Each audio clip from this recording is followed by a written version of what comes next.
ఓం శ్రీ గురుభ్యో నమః. నేను మీ సూర్యకుమారిని. తెలుగుతన అమ్మతనం ఛానల్కు స్వాగతం అండి.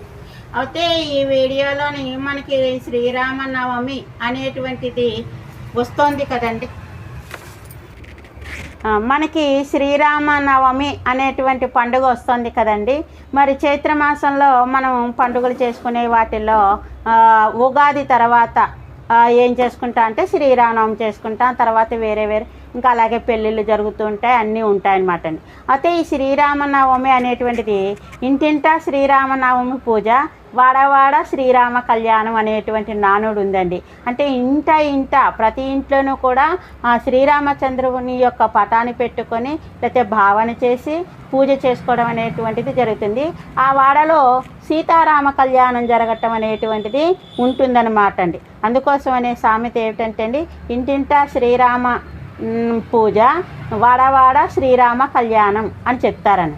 మరి ఈ వీడియోలోకి వెళ్ళే ముందర కొత్త వాళ్ళందరూ కూడా సబ్స్క్రైబ్ చేసి పక్కన బెల్ ఐకాన్ని నొక్కండి. మరి ఇక నేను చేసుకునే శ్రీరామనవమి పూజ ఎలా చేసుకుంటాను ఏమిటి అనేటువంటిది ఈ వీడియోలో చూపిస్తున్నాను. అంటే నేను తలస్నానం అది తెల్లవారుజామునే లేచండి, ఇల్లు అది శుభ్రపరిచేసుకుని తలస్నానము అదే ముందు రోజునే మామిడాకులు అవి గుమ్మాలను అలంకరించుకోవటం ఇవన్నీ జరుగుతుందండి. మామిడాకులు అవి కట్టేసుకున్నాక తలస్నానం చేసేసిన తర్వాత ఇక మనం ఏం చేస్తా అంటే నేను మడిపట్ట కట్టేసుకునండి పులిహోర, మామిడికాయ పులిహోర చేసుకుంటా అండి. ఇక బూర్లు వండుకుంటాను, లేకపోతే లేదు. ఇక శ్రీరామనవమికి ముఖ్యంగా చనివిడి, పానకం, వడపప్పునండి. అయితే ఈ పానకం అందరికీ తెలుసు. అలాగే కొంతమంది శనగలు కొబ్బరేసి పొగుచుకుంటారు, అది కూడా చేస్తారు. కానీ నేను ఏంటంటే అండి, ఈ చనివిడి, పానకం, వడపప్పుతోటి మామిడికాయ పులిహోర అనేటువంటిది తప్పనిసరిగా చేస్తా అండి. ఎక్కడికైనా భోజనానికి వెళ్ళాలి అనుకుంటే కనుక వీటి నైవేద్యం, లేదంటే ఇంట్లోనే అనుకుంటే కూర, పప్పు, పులుసు కూడా వండేసి మహానివేదన చేసేయటం జరుగుతుందన్నమాట అండి. దానితో పాటు అరటిపళ్ళు, కొబ్బరికాయ అనేటువంటిది తీసుకోవటం జరుగుతుందండి. కొబ్బరికాయని కొట్టుకుంటాము, అరటిపళ్ళు, కొబ్బరి చెప్పతోటి నివేదన చేయటం జరుగుతుందండి. అయితే ఈ నవమి పూజ నేను ఏ విధంగా చేసుకుంటాను, ఇగో ఇలాగండి. శ్రీరామచంద్రుడిది, సీతామ్మవారు, హనుమంతుడు ఉండేటువంటి దానికి మా ఇంట్లోనే పువ్వులు విడుస్తా ఏటా కూడా నేనే స్వయంగా మాల కట్టుకుంటాను. తులసి దళాలతోటి కట్టుకొని ఆ స్వామివారికి వేసిన తర్వాత ముందుగా నేను బియ్యం అది ఏమి పెట్టుకోనండి, వినాయకుడి విగ్రహానికి బొట్టు పెట్టేసి వినాయకుడిని ప్రార్థన చేసుకుంటాను. ఎలా చేసుకుంటానంటే నేను దీపారాధన చేసేసిన తర్వాత తొండముని ఏకదంతము తోరపు బొజ్జేయు వామహస్తము మెండు గమ్రోయు గజ్జలు మెల్లని చూపుల మందహాసం నొండకు గొజ్జు రూపమున కోరిన విద్యలకెల్లా నొజనేయుండేడి పార్వతీ తనయ యోగనాధిప నీకు మ్రొక్కెదన్ అనేటువంటి స్తోత్రం చేసుకున్న తర్వాత ఇక శుక్లాంబరధరం విష్ణుం శశివర్ణం చతుర్భుజం ప్రసన్నవదనం ధ్యాయేత్ సర్వ విఘ్నోపశాంతయే అగజానన పద్మార్కం గజానన మహర్నిశం అనేకదంతం భక్తానాం ఏకదంతం ఉపాస్మహే. ఈ స్తోత్రాలు రెండు చేసుకున్నాక అండి ఏం చేస్తానంటే సంకల్పం చెప్పుకుంటాను. ఆ సంకల్పం అనేటువంటిది అందరికీ తెలుసు కదండి, ఆడవాళ్ళం కాబట్టి ఓం కేశవాయ నమః, ఓం నారాయణాయ నమః, ఓం మాధవాయ నమః అని చెప్పి 3 సార్లు ఉదకాన్ని పుచ్చుకున్న తర్వాత అండి ఉద్ధరిణితో నీళ్లు తీసుకొని మనం ఆ పాత్రలోకి వదిలిపెట్టేస్తామండి. అలా వదిలిపెట్టేసిన తర్వాత అండి ఏం చేస్తామంటే గోవింద, మధుసూదన అలాగ నామాలు చెప్పుకుంటాము. ఈ 16 నామాలు చెప్పేసుకున్నాక ఆ స్వామివారిది అప్పుడు ఏం చేస్తామంటే అండి ప్రాణాయామాన్ని చేస్తామండి. ప్రాణాయామం అంటే ఇంకా మనం ముక్కు పూసుకుని ఓం ప్రాణాయామ మహా ఓం ఉపాత దురితచ్చ ద్వారా శ్రీ పరమేశ్వర ముదిశ్య శ్రీ పరమేశ్వర ప్రీత్యజం శుభే శోభనే ముహూర్తే శ్రీ మహావిష్ణురాజ్ఞాయ ప్రవర్తమానస్య అద్య బ్రాహ్మణ ద్వితీపరార్ధ శ్వేతవరాకల్పే వైవసత్వే మానవంతరే కలియుగే ప్రథంపాదే జంబుద్వీపే భర్తవర్షే భర్తఖండే మేరోర్దక్షిణ దిగ్భాగే శ్రీశైలస్య ఈశాన్య దిగ్భాగే గంగా గోదావరి మధ్యప్రదేశే శోభన గృహే సమస్త దేవతా బ్రాహ్మణ హరిహర సన్నిధౌ అస్మిన్ వర్తమాన వ్యవహారిక చంద్రమానేన అనేటువంటిది చెప్పుకుంటూ ఈ నామాన్ని సంవత్సరము ఈ ఈ మాట ఏ సంవత్సరం వచ్చిందో ఆ సంవత్సరాన్ని చెప్పుకుంటామన్నమాట అండి. ఆ సంవత్సరాన్ని చెప్పుకుంటూ ఆ రోజు ఏ తిథి అయితే శ్రీరామనవమి కాబట్టి శ్రీరామనవమి అంటే నవమి తిథియాం అని చెప్పుకుంటామండి. ఆ నవమి తిథియాం అని చెప్పుకున్నాక అలాగే ఉత్తరాయణే అంటే ఫస్ట్ ఎలా చెప్పుకుంటామంటే అండి సంవత్సరం పేరు చెప్పిన తర్వాత ఆయనం పేరు చెప్పుకుంటాము. ఆయనం ఏంటంటే ఇది ఉత్తరాయణం వస్తుంది. ఉత్తరాయణం చెప్పుకున్న తర్వాత మాసం చెప్పుకుంటాము, చైత్రమాసం అని చెప్తాము. ఆ తర్వాత ఋతువు పేరు కూడా చెప్పుకుంటామండి. ఇది ఏంటంటే అండి వసంత ఋతువు అని చెప్తాము. వసంత ఋతువు అని చెప్పుకొని, చైత్రమాసం అని చెప్పుకొని, శుక్లపక్షం అని చెప్పుకొని, నవమి అని తిథిని చెప్పుకొని ఈ విధంగా చెప్పుకోవటం జరుగుతుందన్నమాట అండి. నవమి తిథి అని చెప్పిన తర్వాత శుభవాసరే అంటే ఏ రోజు వచ్చిందో ఆ వాసర అంటే ఆదివారం వచ్చింది కాబట్టి భానువాసరే అని చెప్పుకుంటా అండి. శుభ నక్షత్రే శుభకర్ణే యాం గుణ విశేషణ విశిష్టాయాం శుభతీదౌ శ్రీమాన్ మా గోత్రం కాబట్టి నేను ఆత్రేయ గోత్రస్సు అని చెప్పుకుంటాము. వేరే వాళ్ళు వాళ్ళ గోత్రాల పేరు చెప్పుకుంటారు. నా పేరు సూర్యకుమారి కాబట్టి సూర్యకుమారి నామధేయ అని చెప్పుకుంటున్నాము. వేరే వాళ్ళు ఏ నామధేయం అయితే ఆ నామధేయం పేరు చెప్పుకుంటారనమాట అండి. ఆ విధంగా ఇంకా గోత్రం నామధేయం అయిపోయిన తర్వాత ఆయురారోగ్య ఐశ్వర్యాభివృద్ధి అర్థం లోక కళ్యాణార్థం శ్రీ సీతారామముదస్య శ్రీ సీతారామ ప్రీత్యర్థం సంభవద్భిః ద్రవ్యహై సంభవద్భి రూపచారహై సంభవతానియమేన సంభవతా ప్రకారేణ యావచ్చక్తి ధ్యాన ఆవాహనాది షోడశోపచార పూజాం కరిష్యే అని చెప్పుకుంటా.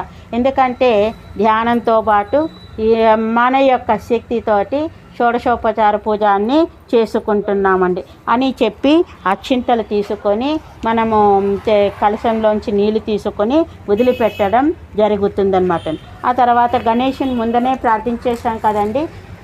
కలశస్యం ఒక కలశానికి 3 చోట్ల గంధం పెట్టి అక్షింతలద్ది కుంకుమ పెట్టి పువ్వు వేసుకుని పట్టుకుని చెప్పుకుంటా.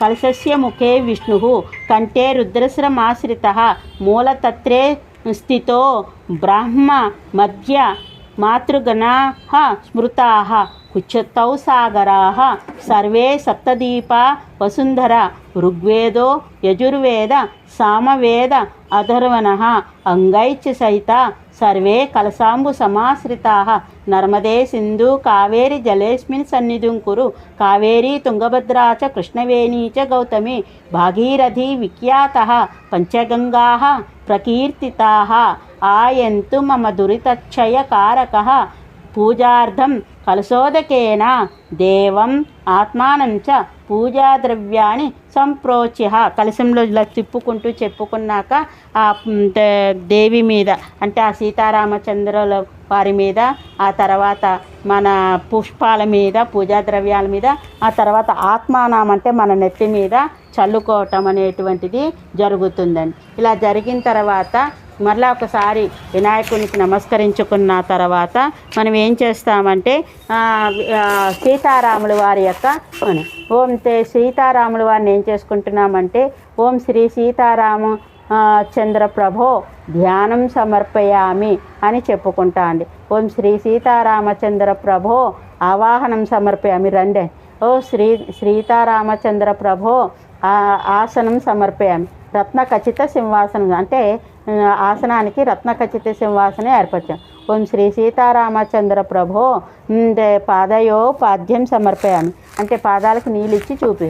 ఓం శ్రీ సీతారామచంద్ర ప్రభో హస్తయో అర్ఘ్యం సమర్పయామి. ఓం శ్రీ సీతారామచంద్ర ప్రభో ముఖే శుద్ధ ఆచమనీయం సమర్పయామి అని చెప్పేసింది 3 సార్లు పల్లెలోకి.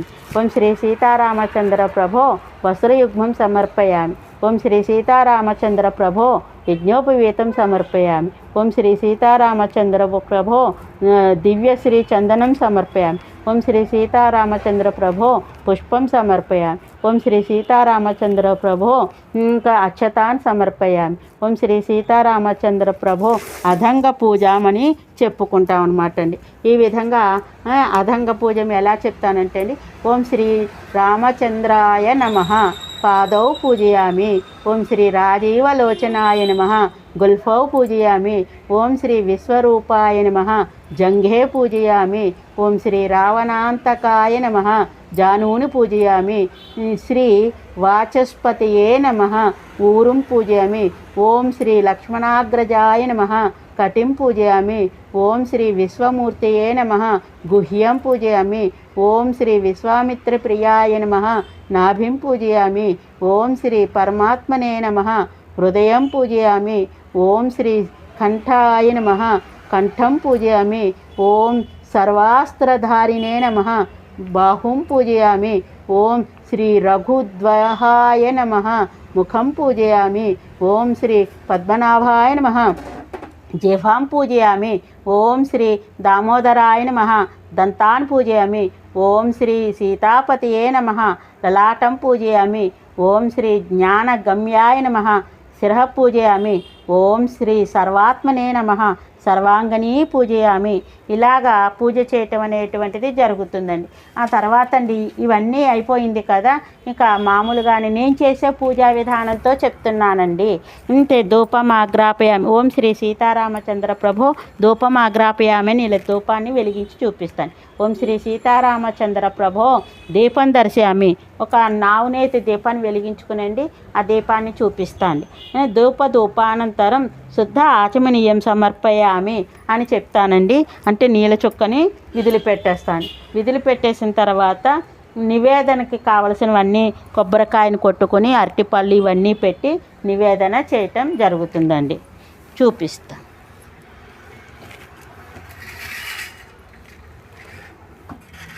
కానీ ఈ కొబ్బరికాయను కూడా కొట్టి 2 చెక్కలు చేసి బెల్లం ముక్కేసి పెట్టుకోవాలండి. అదనమాట.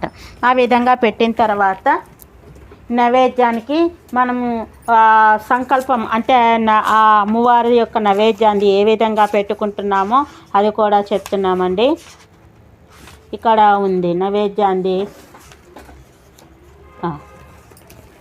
చూడండి. మనము ఏదైతే వండుకున్నామో వాటిని పుండరీకాక్ష గోవింద వాసుదేవ జనార్దన మయార్పితాని ద్రవ్యాన్ని పవిత్రం కురుమే సదా. ఓం శ్రీ సీతారామాభ్యాం నమః. ఓం శ్రీ అలాగే మహాకాళి మహాలక్ష్మి ఇలా మనం ముక్కోడి దేవతలు అని చెప్పేసి ఏదైతే పానకం వడపప్పు ఇంకా చనివిడి చిత్రాన్నం కదరీ ఫలం నారికేలం అయితే నారికేలం గుడం నైవేద్యం సమర్పయామి అని చెప్పుకుంటూ మనం ఓం ప్రాణాయ నమః ఓం అపానాయ నమః ఓం యానాయ నమః ఓం ఉదానాయ నమః ఓం సమానాయ నమః అంటూ నైవేద్యాన్ని ఇలాగా చేతితోటి చూపిస్తాండి. చూపించిన తర్వాత అండి ఇంకా మధ్య పానీయం సమర్పయామి. ఒక ఉద్దరినితోటి స్వామివారికి ఇలా నెలిచిమిచ్చి పల్లెల్లో విడిచిపోయాను. తర్వాత మరలా అదే రెండోసారి కూడా చెప్పుకోవచ్చండి. చెప్పుకున్నాక మధ్య పానీయం సమర్పయామని చెప్పేసి అమృతా పిదానమసి అని చెప్పి నీల్చొక్క వదలను. ఉత్తరోపాసానం సమర్పయామి మళ్ళా నీల్చొక్క వదిలిపెట్టేయాలండి. హస్తో ప్రక్షాళయామి మళ్ళా నీల్చొక్కలు. పాదో ప్రక్షాళయామి మళ్ళా నీల్చొక్క. ముఖే ఆచమనీయం సమర్పయామి నీళ్ళ చొక్కని వదిలిపెట్టేయాలి. ఆ తర్వాత అండి తాంబూలం 2 తమలపాకులు ఒక అది పెట్టి శ్రీ సీతారామచంద్ర ప్రభో తాంబూలం సమర్పయామి అని చెప్పుకుంటాను. ఓం శ్రీ సీతారామచంద్ర ప్రభో నీరాజనం సమర్పయామి అంటే మనము కర్పూరం వేసి నీరాజనం. ఓం శ్రీ సీతారామచంద్ర ప్రభో మంత్రపుష్పం సమర్పయామి. ఓం శ్రీ సీతారామచంద్ర ప్రభో ఆత్మ ప్రదర్శన నమస్కారం సమర్పయామి. ఓం శ్రీ సీతారామచంద్ర ప్రభో అపరాధం అనే అంటే ఆత్మ ప్రదర్శన నమస్కారం సమర్పయామి అయిపోయిన తర్వాత మనము ఉపచారాన్ని ఒక పువ్వు ఏదో తీసుకుని ఓం శ్రీ సీతారామచంద్ర ప్రభో అని చెప్పేసి ఇలాగా 4 సార్లు స్వామివారికి మనం ఏమేమి చేశామో వాటిని చెప్పుకుంటాము. ఛత్రమాచయామి, చామరం విజయామి, నృత్యం దర్శయామి, గానం శ్రావయామి, వాద్యం ఘోషయామి, అశ్వాహారోయామి, గజావాహారోయామి, సమస్త రాజోపచారాన్ని సమర్పయామి అని చెప్పుకుంటాను. చెప్పేసి ఆ పుష్పాన్ని అక్కడ పెట్టేస్తాం. పెట్టేసిన తర్వాత కొన్ని అక్షంతలు తీసుకొని మంత్రహీనం, క్రియాహీనం, శక్తిహీనం, భక్తిహీనం, అంటే మంత్రంలో దోషం ఉండొచ్చు, హీనం అంటే అదనమాట అండి. మంత్రహీనం, శక్తిహీనం, శక్తిలో లోపం ఉండొచ్చు, భక్తిలో లోపం ఉండొచ్చు, మంత్రహీనం, శక్తిహీనం, క్రియాహీనం, క్రియలో లోపం ఉండొచ్చు అనమాట అండి. ఈ విధమైనటువంటి పొరపాట్లు జరిగాయి స్వామి తండ్రి, తెలుసో తెలియకో. అయినప్పటికీ కూడా పెద్ద మనసుతోటి మా యొక్క పూజను స్వీకరించి మమ్మల్ని కరుణాకటాక్షాలు చూపు అని చెప్పేసి మనం మంత్రహీనం, క్రియాహీనం, శక్తిహీనం, భక్తిహీనం యాత్పూజితం మయాదేవి పరిపూర్ణం తదస్తుతే అనయా ధ్యాన ఆవాహనాది షోడశోపచార పూజాం కరిష్య అని చెప్పేసుకుని అక్షింతలు వదిలిపెట్టి శ్రీ సీతారామచంద్ర ప్రభో ప్రసాదం శిరస గృహ్ణామి, ఆ ప్రసాదాన్ని తీసుకుని ఇలా తల్లో పెట్టేసుకుంటే కళ్ళకు అద్దుకుని అయిపోతుందండి. ఆ తర్వాత అయిపోయిన తర్వాత అపరాధ క్షమాపణ చెప్పుకున్నాం కదండి. అయినప్పటికీ మన మాటల ద్వారా కూడా ఏమనంటే స్వామి తండ్రి తెలిసి తెలియని అజ్ఞాన అంధకారాలతో మూడులుగా ఏదో వచ్చిరాని మంత్రాలతో నిన్ను కొలుచుకోవాలనే ఆసక్తితోటి ఈ పూజా విధానాన్ని సలిపాను. మరి ఈ పూజా విధానాలు ఉండేటువంటి దోషాలన్నీ తొలగించి ఈ పూజని నువ్వు స్వీకరించి మమ్మల్ని ఆనందించి చెయ్యి స్వామి తండ్రి, మా యందు కరుణా కటాక్షాలు కురిపించు తండ్రి అని చెప్పేసి దండం పెట్టుకుని లెంపర వాయించుకుంటే ఇలాగా మనకి తప్పనిసరిగా. ఎందుకంటే మనం మానవ మాత్రలమండి, ఏదో చెయ్యాలని కుతూహలం ఉంటుంది, వచ్చి నాలిక తడబడితోటి తప్పు చెప్పి ఉండవచ్చు. కాబట్టి ఈ విధంగా అపరాధన క్షమాపణ చెప్పుకుంటే ఆ స్వామి మనకి తప్పకుండా కృపతో కరుణా కటాక్షాలు కురిపించటం అనేటువంటిది జరుగుతుందని. ఇంకా ఈ శ్రీరామనవమి నాడు మనము విష్ణు సహస్రనామావళి, ఇంకా శ్రీరామ రక్షా స్తోత్రం, హనుమంతుడిది ఇలా ఏవైనా మనకి సమయానుకూలంగా చదువుకుంటే మంచిదేనండి.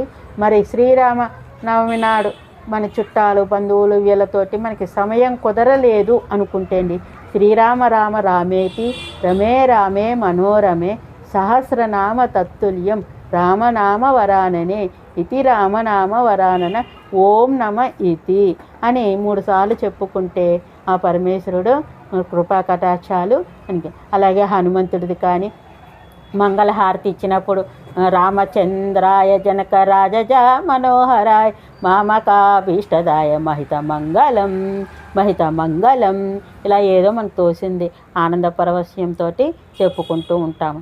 మరి ఇదండి నేను చేసుకునే శ్రీరామనవమి పూజ అన్నమాట అండి. అర్థమైంది కదా. ఇంట్లోనే భోజనం చేసేటప్పుడు మహానివేదనతో ఒక్కొక్కసారి బూర్లు కూడా వండుతూ ఉంటామండి. ఏదైనా బూర్లు వండేది ఉంటే కనుక ఎటువంటి బూర్లు వండుకుంటామో అనేది కూడా చెప్తానండి. అదనమాట. మరి అర్థమైంది కదండి.